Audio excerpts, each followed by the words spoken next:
welcome. My name is Heroine Bob and welcome to Bob Buys, where I normally go to places like charity shops, thrift stores, and retail locations to buy stuff for hopefully really cheap to flip on sites like Amazon, Etsy, and eBay for a profit. Speaking of profit, we're doing a FOSO video today, which stands for a Fortnight of Sales on eBay. Now, eBay is my primary reselling site. I do sell also on Amazon, Mercari, and Etsy. But since eBay is my main, that is where I normally list all of my things, or the majority of my things. I know that this FOSO video is a little tardy. I am actually in the middle of moving office. For those of you that don't know, I am a part-time reseller. I spend maybe 10 to 15 hours a week doing my eBay business or my reselling business. And the rest of the time I do have a full-time 9-to-5 job, which is where I'm at right now. This is my office, or the last of my office, because as I said, we are moving offices this week, which is why this video is late. So to make up for the fact that this video is a little tardy, I am going to be sharing with you 10 things this time instead of my normal 5, as well as how long it took them to sell and what my total net is. Okay, so the first thing I'm going to share with you guys is this pair of Dansko shoes. I picked these up at the Dove for $9.98. They sold on an offer, which meant I sent an offer to a watcher. I sent them a 10% off offer, which is why you see this weird number of $26.88. These sold within 15 days of listing them, which is awesome for a pair of used shoes. And I was really happy that they sold so quickly. So Danskos are still good to pick up, but you have to pick up like the tennis shoes or an interesting style. Like the regular like nursing clog shoes do not move anywhere near as fast as some of the more interesting styles like this. So the second item that I'm going to share with you guys is this Tommy Hilfiger bag. So this bag is retail arbitrage. I picked this up at Ross. I think I showed you guys how I normally go through Ross to do retail arbitrage, and bags, obnoxious Tommy bags, are one of the things that I pick up if I can get them for cheap enough. I normally don't want to pay more than $15 if I am picking up a bag on clearance to flip online. And this bag took 8 weeks to sell, and I sold it for my full asking price of $39.99. And again, considering I paid only $15 for it, I'm pretty happy with this for retail arbitrage. This next item is an item I picked up at CHKD. This was a very sad trip to CHKD when I purchased this. I literally could not find anything. This pair of shorts was the only thing I could find on 25% off day. I believe it was $5 with 25% off, so it'd be like $3 and some change. And I sold this for $18.87 with free shipping. So I am very happy that I found something that day and that it turned out to be a decent sale, because this actually only took 15 days for me to sell it. For used clothes, that's really great, and especially for a pair of swim trunks in the middle of winter. Awesome. This next item is a pair of new with tags Yatra Adidas ballerina slippers, or ballet slippers. These actually are out of my closet. I've been trying to downsize my stuff and to move towards a rotating closet. One of the things I've been enjoying the most as a reseller is having what I like to call a rotating closet, which means if I find something in my size for resale at the thrift stores, then I get to wear it until it finds its next home, which is actually really kind of great. So in order to live that reseller life, or that rotating closet life, I have been getting rid of some things. Now, I bought these new when I worked for Adidas a very long time ago, so I have no idea how much I paid for them. The Adidas employee discount is very nice, and I think these were already on clearance before I bought them. And then because they were white, I never wore them because I was afraid I was going to mess them up. So they went to a new home. I sold them for $25, and they sold within 3 months of me listing them. So I mean, they sat in my closet for literally like 10 years. So three months is not that bad for them to find a new home, but I'm glad they're gone, and I will probably never buy white shoes like that again. This next item is what I would consider a bad buy for a couple of reasons. So I thought this was like the coolest thing, because who has not heard of Quaker oatmeal. So this was a vintage as in like from the 90s, 25th anniversary or 100-year anniversary or something like it. It was an anniversary edition ceramic canister that you could put like a full-size Quaker Oats cardboard tube into it. And it was like a neat little showpiece so you could have it on your counter. I thought this thing was super cool. It was very heavy. It was in perfect condition. I thought it was going to sell quickly. It did not. I paid $9.98 for this at the Dav that you guys see me go to all the time at my work. This thing was like giving birth because it took 9 months for this thing to sell. Now it did sell at my full asking price and the buyer paid for shipping, but at $24.87 and at 9 months, I will never pick this up again. I doubled my money, but it was not worth taking up as much space and for it being as heavy as it was.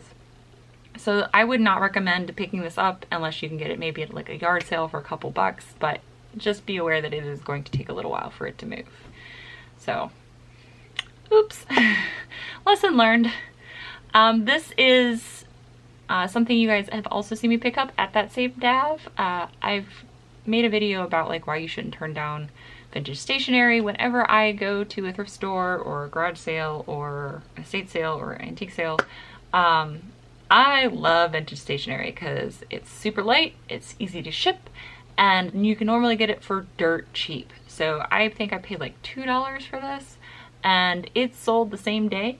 I took a best offer of $10 for it. Again, I paid $2 and selling it the same day, that is an amazing flip. So if you guys are at the thrift store and you see some like new sealed stationery that's vintage, pick it up. Chances are it's probably worth something, or at least scan it, you know, depending on what it looks like.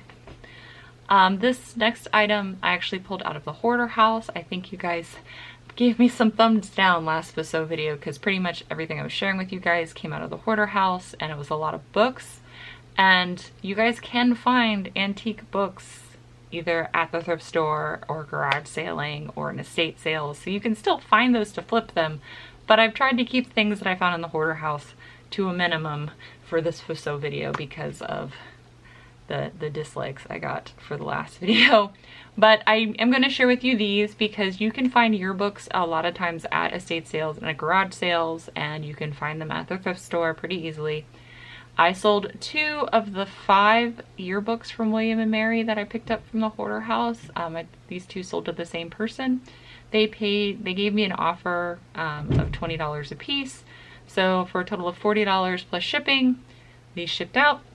And so now I only have 3 yearbooks left. But depending on the yearbook, and if you have someone famous in them, they can be worth a lot of money. Like Brad Pitt or Jon Stewart, or like any famous, currently famous celebrity. If you find a high school or a college yearbook with them in it, you might have some money.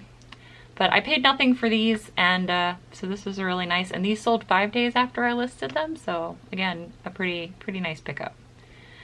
This next item is something I picked up at the CHKD on 25% off day. I had no idea what it was. I just saw that it was new in package. One of my subscribers, Kubris, told me what it was for.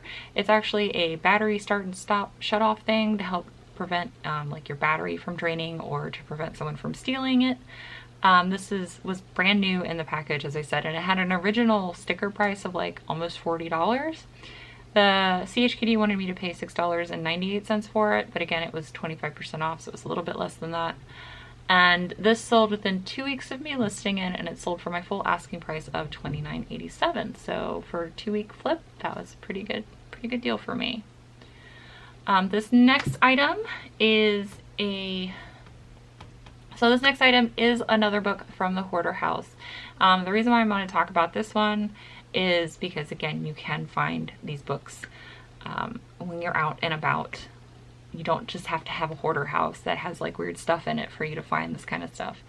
I found a 1939 edition of The Occult Science. This book, if you can find an edition of this book prior to 1950, they will all be worth about this amount of money. If you can find an original one from like the beginning of the 1900s, I think their first publication is 1905 or something like that, and it would be in German. If you can find that one, That one's worth like a couple of $100. But any kind of like occult or like witchcraft or new age, anything like pseudoscience or something like that can be worth a lot of money because there are collectors specifically for this kind of item. So I sold this the day after I listed it for my full asking price of $49.87. And like I said, any of the hardcover edition of this book prior to 1950, the printing, 1950 printing, is worth anywhere between $50 to $100 depending on the condition and how old it is. So the older it is, the closer to the 100 you get. The closer to 1950, a little bit less, and then the condition also does make a factor in that as well. And the last thing I'm going to share with you guys is this Wedgwood bone china teacup. So when I'm going through the antique mall with you guys, I talked about how the cameo Wedgwood does not sell, and like unless someone like gives it to you for free, I wouldn't recommend picking up the cameo Wedgwood to resell. It's oversaturated. It's not really in style right now. No one is really buying it, and that's why you see a lot of it. Now the Wedgwood I will pick up is the fine bone china that's like frilly fancy pattern. So like these Wedgwood plates I picked up, this would be a type of Wedgwood I would pick up, would be like normal dinnerware. This is the last plate I have, by the way, the one that's shipped, so I think I'm gonna make something out of it.